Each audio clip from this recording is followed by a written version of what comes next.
ભાવનગરની વાત કરીએ તો ભાવનગરમાં ટ્રાફિક પોલીસ ઘોર નિંદ્રામાં હોય તેવું લાગી રહ્યું છે, કારણ કે આ પ્રકારનો વિડીયો વાયરલ થયો છે. જોખમી સવારીનો વિડીયો સોશિયલ મીડિયા પર વાયરલ થયો છે.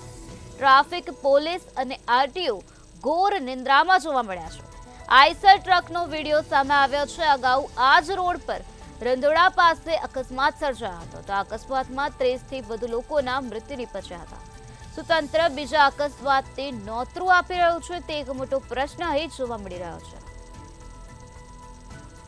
તો ટ્રાફિક પોલીસ અને આરટીઓ ઘોર નિંદ્રામાં હોય તેવું ભાવનગરમાં સ્પષ્ટપણે જોવા મળી રહ્યું છે, કારણ કે આ પ્રકારે જોખમી સવારીનો વિડીયો હાલ સોશિયલ મીડિયા પર વાયરલ થયો છે.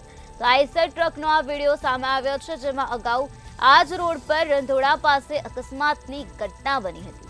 આ પ્રકારે ટ્રકમાં જોખમી સવારી થઈ રહી છે, ત્યારે ટ્રાફિક પોલીસ અને આરટીઓ ઘોર નિંદ્રામાં જોવા મળી રહ્યા છે. અકસ્માતમાં 30 થી વધુ લોકોના મૃત્યુ નિપજ્યા હતા. ત્યારે શું તંત્ર આવા જ બીજા અકસ્માતની નોતરું આપી રહ્યું છે? તેવા અનેક સવાલો અહીં ઊભા થઈ રહ્યા છે.